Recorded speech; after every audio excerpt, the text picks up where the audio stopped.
Welcome back to my channel uncut sound.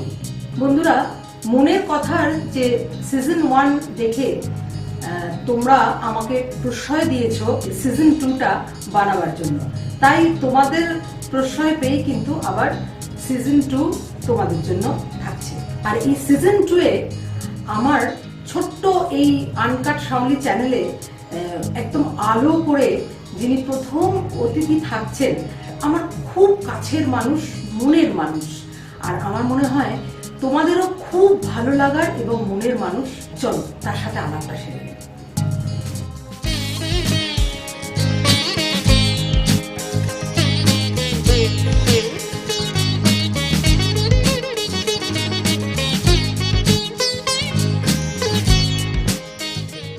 আলাপ করে নিই আমার মনের মানুষ, কাছের মানুষ, শ্রীমতী বিজয়লক্ষ্মী বর্মন। বিজয়, নমস্কার। নমস্কার। নমস্কারটা হাতে করলাম, পায়ে হাত দিয়ে নমস্কার করাটাই প্রথা, সেটা আবারও একবার করে নেবো আর কি। আচ্ছা, ঠিক আছে। তো ভীষণ ভীষণ মাথায় হাত দিয়ে আশীর্বাদ করাটা প্রথা। প্রথমেই বলি যে তোমাকে কি বলে যে ধন্যবাদ জানাবো সেটা কোনো ভাষা নেই আমার কাছে। কেন? এই যে তুমি আমার এই ছোট্ট এই চ্যানেলে এসেছো, এই আমার কাছে এসেছো, আমার সাথে কথা বলার জন্য রাজি হয়েছো, তোমার মতো একজন ব্যক্তিত্বের মানুষ, তাকে আমি এত কাছের থেকে পাচ্ছি, সেটা আমার খুব সৌভাগ্য আর কি। হ্যাঁ, তুমি তো জানো আমি তোমার বিশাল ফ্যান একটা আর কি। হ্যাঁ, মানে তোমার তো সবকিছু ছাড়া হচ্ছে তোমার রূপের ফ্যান হচ্ছে আমি সব থেকে বেশি। আচ্ছা, একটু তোমার সাথে গল্প করব। সেটা হচ্ছে যে মানে তোমার এই একটু ছোটবেলা, তোমার পড়াশোনা, তোমার এইগুলো একটুখানি যদি তুমি আমার বন্ধুদের একটু বলো। আর কি আছে, যেমন আমাদের সকলেরই জীবন কাটে, তাই আমি সেই রকমই একজন। মাঝে মাঝে বাড়ি বদল হয়েছে। জন্মেছিলাম উপার বাংলায়, রংপুরে। তারপরে 5-6 বছর বয়সে চলে আসি এদিকে। তখন বেশ কিছুদিন ছিলাম রায়গঞ্জে, তারপরে আসি কলকাতায়। যদিও মোটামুটি ভাবে পড়াশোনা এবং তারপরে কাজ, যা কিছু কাজ সব কলকাতাতেই। আমি কলকাতার লোক বললে এখন আর অত্যুক্তি হয় না, ওই অতীতটা পিছনেই রয়ে গেছে। তবু সত্যের খাতিরে স্বীকার করতে হয় যে এককালে ওগুলো ছিল বাসস্থান, খুব পছন্দেরই ছিল। এই তারপর কলকাতায় পড়াশোনা করেছে। স্কুল ছিল ইউনাইটেড মিশনারি গার্লস, আর কলেজ ছিল লেডি রেবন কলেজ, কলকাতা বিশ্ববিদ্যালয়। হয়ে গেল খুব সংক্ষেপে, খুব সংক্ষেপে। আচ্ছা, তারপর এই যে তোমার একটা বৃহৎ জগৎ, হ্যাঁ, তো কোন কোন জগতে তোমায় আমি মানে তোমাকে আমরা দেখি আর কি, সেগুলো যদি তুমি আমাদের একটুখানি বলো। জগৎ বৃহৎ না, আমাদের সকলেরই জগৎ বৃহৎ। আমরা সকলেই একাধিক জগতে চলাফেরা করি প্রত্যেক দিন, সব মানুষ।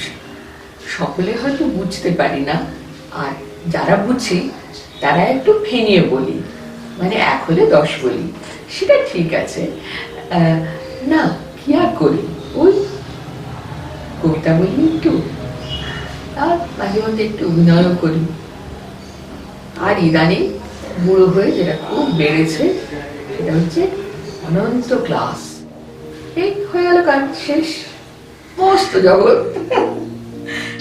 জানো বন্ধুরা, তোমরা যারা বিজয়াদিকে সামনে থেকে চেনো তারা জানো যে বিজয়াদি খুব কম কথার মানুষ। তো বিজয়াদিকে কথা বলতে হবে মানে এটা ভেবে আমারই কিরকম লাগছে যে বিজয়াদি কথা বলবে না আমার সাথে আজকে আর কি। তো যাই হোক, তুমি বলছো যে ছোট্ট জগৎ, যে আমরা যে তোমার নাটকটা দেখি আর কি, মানে আমি যেটা দেখেছি, যারা বৃষ্টিতে ভিজেছিল, তো এটা তোমার মনে আছে যে তুমি কটা ক্যারেক্টার প্লে করছো? হ্যাঁ, আমি হিসেব করে নেই, হল 26টা ক্যারেক্টার। তাহলে এটাকে তুমি বলছো এটা ছোট জগৎ? একটা মানুষ মানে অন স্টেজ একটা মেকআপে, একটা ড্রেসে, হ্যাঁ, 26টা ক্যারেক্টার প্লে করছে। তার মানে এই মানুষটা আমার সামনে বসে আছে, মানে তার ট্যালেন্ট কোন কোন লেভেলের? এটা ট্যালেন্টের কি আছে? আমি যখন গল্প করি, তখন এই জানো তো ওখানে না একটা এরম ঘটনা ঘটেছিল। আরে তখন তো এরকমটা একটু এরকম তো আমরা করেই থাকি, এটা নতুন কি? মানে গুণী মানুষ ছাড়া এরকম সত্যি মানে এরকম বলা মানে শুনতে পাবো না আমরা আর কি। তো যাই হোক, এই যে তুমি বললে যে একটু একটু তুমি আবৃত্তি করো, তো এই একটু একটু আবৃত্তিটা তোমার শেখা কোথায়? আমার সত্যি প্রধানত শিক্ষা সেভাবে ছিল না, বাড়িতেই চর্চা ছিল। আমার বাবা ভালোবাসতেন কবিতা পড়তে বলতে এবং আমাদের দিয়ে বলাতে। আচ্ছা, তো মানে ওইটা যে আচ্ছা এই কবিতাটা পড়ো বা অমুক লেখাটা পড়ো, যার জন্য আমার না শুধু কবিতা পড়ায় না, এমনি গদ্য পাঠেরও একটা চর্চা শুরু থেকেই ছিল। অনেকের হাতে যেমন বই দিলে প্রথম হপ্তা তিনি হয়তো একটু ইতস্তত বোধ করেন যে কিভাবে পড়তে শুরু করবেন। আমার কিন্তু সেইখানটা খানিকটা স্বচ্ছন্দ, সেটা ওই ছেলেবেলার অভ্যাসের ফলেই, যে কিছু একটা দিলে চেষ্টা করতে পারি সেটা তৎক্ষণাৎ পাঠ করতে। নিশ্চয়ই তার মধ্যে অনেক ভুল থাকবে, কিন্তু চেষ্টা করতে পারি অন্তত ঠিকঠাক কাছাকাছি যেতে। দেখো বন্ধুরা, তোমাদের সাথে আমি শেয়ার করে নেবো একটা কথা। এত বড় মাপের একজন শিল্পী, তিনি কিন্তু বলছেন যে ভুল থাকতে পারে। আমাদের জেনারেশন কেন, আমাদের পরের জেনারেশনও এই ভুল জিনিসটা বলতেই ভুলে গেছে। আমার কি অদ্ভুত লাগছে যে দিদি আমার পাশে বসে রয়েছেন আর উনি বলছেন ভুল, তাহলে তো আমরা কিছুই করি না। ভুল তো মানুষ মাত্রই হয়, জীবনে চলার পথে ভুল থাকে, হাঁটতে চলতে আমাদের পথ ভুল হয়, ভুল পা পড়ে। আর যে কাজটা করবো তাতে ভুল থাকবে না, তাকে হয় থাকে। খুব কোনো দিন ঈশ্বরের আশীর্বাদের মতো নাকি একটা সময় আসে দেখুন ভুলটা হয়তো হয় না, সব দিক থেকে সুন্দর হয়ে ওঠে কাজটা, কিন্তু তেমন দিন সহজে পাওয়া যায় না। তো ঈশ্বরের আশীর্বাদ কি রোজ রোজ পাওয়া যায়? অসাধারণ বললেন, মানে কত কিছু শেখার আমাদের বাকি, এবং এই সমস্ত মানুষদের কাছে আমরা প্রতি মুহূর্তে যদি ছোট ছোট ছোট ছোট করে শিক্ষা নিতে থাকি না, আমার মনে হয় যে আমরা ক্রমশ সমৃদ্ধ হতে পারবো আর কি। অ্যাটলিস্ট আমরাও তো চেষ্টা করতে পারি শেখার, পারবো না? আমার না খুব মনে পড়ে সৌমিত্র মশাই একটা কথা বলতেন, এক একদিনই এরকম ঘটে on some days God comes down and kisses your forehead. তো ওটা ওই সামডেজই হয়, সেরকম একটা সামডের জন্য একটা জীবন দিয়ে দেওয়া যেতে পারে। আচ্ছা, তাহলে আমরা একটা জিনিস আমার খুব জানতে ইচ্ছা হচ্ছে, তাহলে তোমার ইন্সপিরেশন কিছু এরকম কিছু আছে, কিছু কারোর থেকে খুব ইন্সপায়ার হয়েছিলে এরকম একটা কোনো ব্যাপার? না, সেরকম কিছু না, সেটা নিশ্চয়ই। যেমন আবৃত্তির ক্ষেত্রে সত্যি বলতে কি আমার প্রথম প্রেরণা কাজী সব্যসাচীর আবৃত্তি যখন শুনেছিলাম তখন খুব ভালো লেগেছিল। যখন নিজে শুরু করেছিলাম তখন তো কারোটা তখন শোনা হয়নি, তারপর যখন ধীরে ধীরে শুনতে শুরু করলাম ওই বিদ্রোহী কবিতার আবৃত্তি আমাকে একবারে পাগল করে দিয়েছিল। রাস্তায় চলতে চলতে কোথাও শুনতে পেলেও দাঁড়িয়ে পড়তাম। তারপরে আরো আস্তে আস্তে শুনেছি, যখন শম্ভু মিত্রের আবৃত্তি শুনেছি মনে হচ্ছে ওটা আবার একটা অন্য নতুন জগৎ। এই করতে করতে আবৃত্তির বৃত্তে ঢুকে পড়া, তারপর তো ধীরে ধীরে অভিনয়ও বহুরূপের একদম শেষ দিকে কয়েকটা অভিনয় পরপর দেখার সুযোগ হয়েছিল। খুব মনের মধ্যে সেই ঝাঁঝটা গেঁথে গিয়েছিল। তারপরে যখন অভিনয়ের সূত্রে প্রথম যুক্ত হলাম শামলী মিত্রের সঙ্গে, তখন তো আরোই ওই প্রভাবটা স্পষ্ট করে অনুভব করতে পারলাম, এবং ওটা যে আমার উপর চেপে বসছে তা কিন্তু কখনো মনে হয়নি। ওটা আমি ভালোবেসে গ্রহণ করছি তাই মনে হয়েছে। যদিও এটা আবার লোকের কাছে কিন্তু সবসময় ওটা দাঁড়ায়নি। লোকে বলেছে, খুব কষ্ট পেয়েছিলাম একবার একটা আবৃত্তির ক্ষেত্রে আর কি, কবিপক্ষ ছিল রবীন্দ্র সদনে, তার সমালোচনায় আমার সম্পর্কে লেখা হয়েছিল শাওলি মিত্রের চতুর্থ বা পঞ্চম কার্বন কপি। এটা খুব কষ্ট হয়েছিল, কিন্তু বুঝেছিলাম যেটা নিশ্চয়ই মানুষের মনে হচ্ছে। তুমি নিশ্চয়ই স্বীকার করবে যে যে কোনো প্রয়োগ শিল্প যেহেতু প্রথম দিকে গুরুমুখী থাকে, তার কিন্তু গুরুর একটা প্রভাব বা যে প্রত্যক্ষ সান্নিধ্য সে পাচ্ছে তার একটা প্রভাব তার উপরে থাকবে। কিন্তু সে যদি নিজে সচেষ্ট হয়, তাহলে তার ভিতর থেকেই সেটা নিজের রাস্তাটা বার করে নেবে।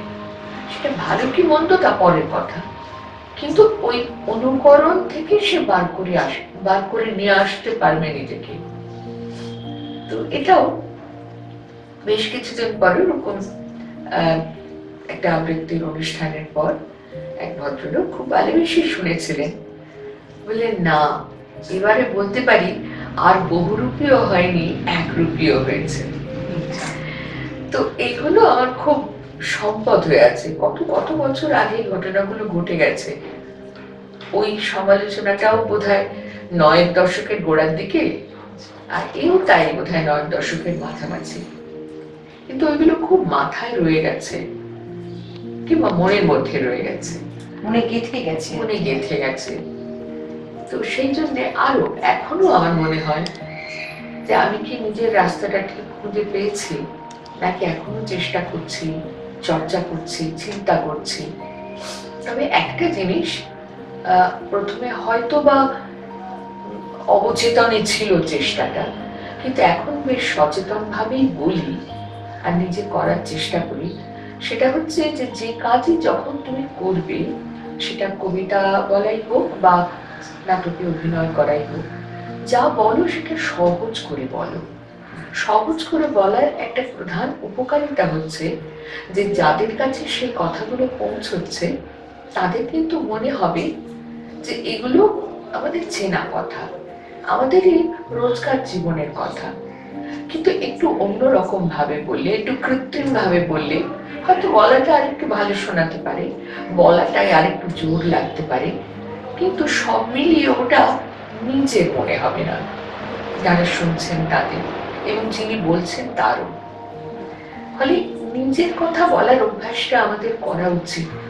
এই সহজ ভাবে কথাটা বলতে পারা কিন্তু খুব সহজ নয়, কিন্তু যদি আমরা করতে পারি সেটা বোধহয় আমাদের শিল্প কাজের লক্ষ্য হওয়া উচিত। খুব সহজ হওয়া যায়, সহজ হওয়া যায়, সবকিছুর একটা কিরকম হয়ে ব্যাপারে একটা কৃত্রিম একটা আমরা এত বেশি আর্টিফিশিয়াল হয়ে যাচ্ছি আর কি। এখন আমার তো কারোর সাথে কথা বলতেই ভয় লাগে, বাবা কি বলে দেবো তার নেই ঠিক। আর একটা জিনিস আমার এই তোমার সাথে কথা বলতে বলতে জানতে ইচ্ছে করছে, তোমার কি এই যে বাংলা ভাষার উপর যে একটা মানে ভীষণ একটা দখল, এই যে আমি ধরো যা কথা বলছি তার মধ্যে অর্ধেক ভুল বলছি, এখন তোমার কথা শুনে সেটা বুঝতে পারছি আর কি। তো একটা ভুল এক্ষুনি ধরাবো? হ্যাঁ নিশ্চয়ই। প্রথমেই বলেছ প্রশ্রয়। আচ্ছা, এই যে তালব্যস্বয় রফলা যোগ হয়ে যে উচ্চারণটা হয়েছে, ওটা বাংলায় হলে কিন্তু প্রশ্রয় হওয়ার কথা। আর হ্যাঁ, সংস্কৃত হলে প্রশ্রয় হবে, হিন্দি উচ্চারণেও প্রশ্রয় হবে, কিন্তু বাংলা হলে ওটা প্রশ্রয় হবে। থ্যাংক ইউ ধন্যবাদ। না না নিশ্চয়ই, ভুল যদি না ধরলে না, ভুল নয়, এটা ভুল না, মানে বলছি আর কি যে এই যে যেটা দেখিয়ে দিলে এইটার জন্যই তো প্রণম্য, এইটাই তো শেখাটাই তো আমার মনে হয়। আমি কিন্তু সবিনয় বলছি এটা ভুল নয়, আমি বলছি মানে একটা ভাষার যে একটা ধরন থাকে উচ্চারণে, তাহলে বলতে হবে আমি সংস্কৃততে বলেছি আর কি। হিন্দিও হতে পারে, হ্যাঁ হিন্দিও হতে পারে। হ্যাঁ না, সে এই যে বাংলা ভাষার উপর দখলটা, সেটা কি তুমি আলাদা করে ই করেছো না? মানে কোনো কিছু করিনি, মানে র ডয়শূন্য র মানে এগুলো উচ্চারণ করানো আর কি মানুষকে দিয়ে। এখন যেটা মনে হয়, এরকম বোধহয় হয়েছিল যে আমার কান খুব পরিষ্কার ছিল বরাবর, সবসময় খুব কান করে শুনতাম বা এখনো শুনি যে কে কিরকম ভাবে কথা বলছেন, কোনটা শুদ্ধ উচ্চারণ, কে কত ভালো করে বলতে পারছেন, এক একটা বাক্যের গঠন কত ভালো হচ্ছে, সেগুলো শুনতাম বলে হয়তো একটু গ্রহণও করতে পেরেছি। বাবা, এটা যদি একটু গ্রহণ হয় তাহলে বেশি গ্রহণ হলে কি হবে? না, না। মানে আরো অনেক কিছু কিছু জানতে ইচ্ছা করছে। তোমার জীবনের মেমোরেবল কিছু মানে সুখ স্মৃতি আর কিছু খারাপ স্মৃতি, দুটোই যদি তুমি একটু শেয়ার করো আমাদের সাথে। সুখ স্মৃতি খারাপ স্মৃতি কি? খারাপ স্মৃতি অজস্র বাবা। একটু একটু শুনবো, দুটোই শুনবো। সুখ স্মৃতি আমার সেদিন মনে পড়ছিল হঠাৎ, তুমি বলছিলে না যারা বৃষ্টিতে ভিজেছিল নাটকটার কথা। তো একবার একটা সামাজিক কাজ করেন এমন সংগঠন, বিশেষ করে মহিলাদের নিয়ে কাজ করেন এমন একটা সংগঠন ওই নাটকটা করানোর জন্য একটা ব্যবস্থা করেছে। তো যারা এসেছেন দেখতে, মানে দর্শকদের অধিকাংশ মহিলা, আর সে মহিলারা এই কলকাতার আশপাশ থেকে যারা কলকাতায় বিভিন্ন ধরনের কাজ করতে আসেন, কেউ হয়তো কোনো কারখানায়, কেউ হয়তো কোনো সেলাই পড়াইয়ের কাজে ইত্যাদি, এরকম মহিলারা। মানে সাধারণভাবে আমরা যাদের খুবই সাধারণ বলে থাকি। তো ওরা নিজেরাই খুব ভয়ে ভয়ে ছিলেন যে একটা নাটক যেটা কিনা আবার কাব্যে লেখা, সেটা এই মানুষদের কাছে কিরকম ভাবে পৌঁছবে, তার কি শেষ অবধি এটা ঠিক মতো এই করবেন না। তো তখন ইন্টারভেলের সময় ওদের মধ্যে কেউ কেউ গিয়ে এই মহিলাদের অনেককে জিজ্ঞাসা করেছেন যে আপনাদের ঠিক লাগছে, আপনারা বুঝতে পারছেন? তখন একজন একটু আশ্চর্য হয়েই বলেছিলেন, কেন বুঝবো না, এটা তো আমাদেরই কথা। এইটা আমি প্রত্যক্ষ শুনিনি, ওদের কাছ থেকে শুনলাম যে এরকম শুনেছি আমরা। এটা আমি চিরদিন মনের মধ্যে রেখে দিয়েছি যে তাই তো, তাদের কথা তাদের কাছে তাহলে এমন ভাবে বলা সম্ভব যাতে তারা বুঝতে পারেন যে তাদেরই কথা বলা হচ্ছে। আমরা সবসময় জনসাধারণকে উদ্দেশ্য করে যেসব কথা বলি, সে সবটার মধ্যে কতটুকু জনসাধারণ থাকেন সেটা বলা কঠিন। কিন্তু কোনো কোনো শিল্পের ছোঁয়ায় তো তারা পান, তাদের স্পর্শটা লাগে, নিজেদের খুঁজে পান, নিজেদের খুঁজে পান। তো সেই কাজটার মধ্যে আমি ছিলাম, এটা ভাবলে খুব আনন্দ হয় এবং জীবনের কাছে নতি স্বীকার করি, প্রণাম করি, এইটুকু তো করতে পেরেছি। आनन्दे आनन्दाध्येव खल्विमानि भूतानि जायन्ते आनन्देन जातानि जीवन्ति आनन्दं प्रयन्तभि संविशन्ति। ব্রহ্ম আনন্দ স্বরূপ, সেই আনন্দ হতেই সমস্ত উৎপন্ন, জীবিত, সচেষ্ট এবং রূপান্তরিত হচ্ছে।